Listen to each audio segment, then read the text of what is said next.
I just finished reading it yesterday, and I'm thrilled to tell you about it.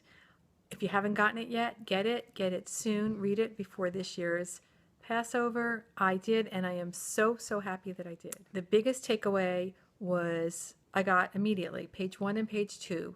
I felt absolutely filled with inspiration on how today myself, my community, my friends, how we can, like Miriam and the women of that time, how we can have faith and put it into action and be a part of bringing about the next redemption.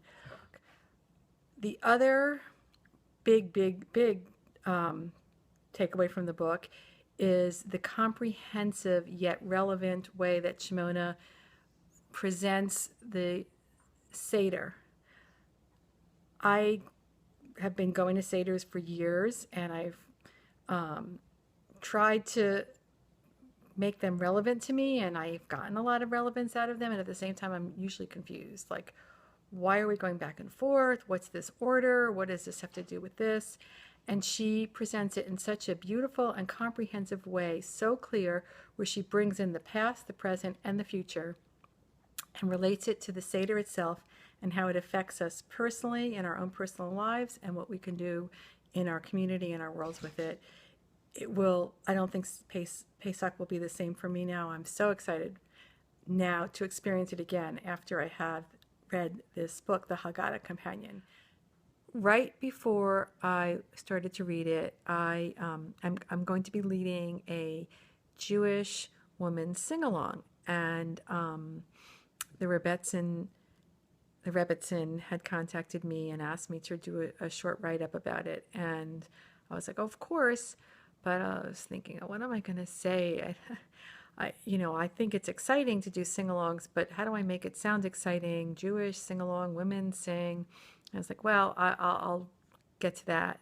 I wanted to start the Haggadah Companion and just read a little bit of it, and then I thought I'd get back and write the email back to the Rebbetzin.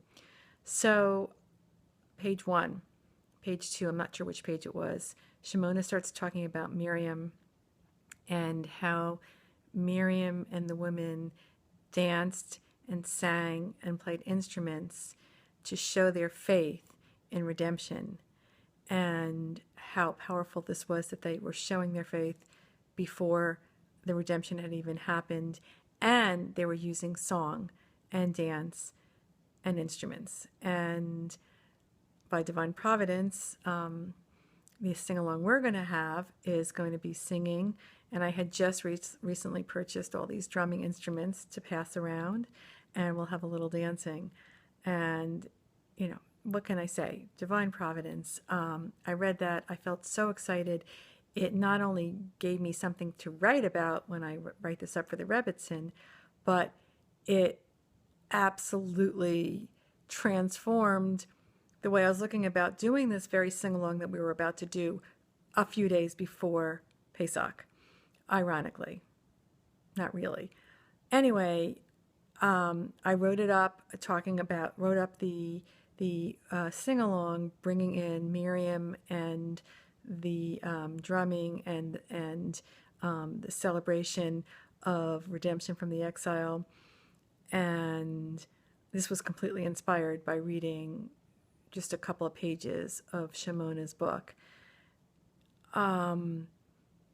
And I now have this whole new level of energy around doing this sing-along with my community, because it went from, gee, it would be nice to sing together and isn't that fun, to this is an expression of our faith, this is an action of our faith, and I frankly see it as bringing it into all the sing-alongs that I do going forward, that whether I discuss it with the people or not, that we're singing together, that this is an expression of faith in action. So thank you, Shimona, and I am excited to move forward with this.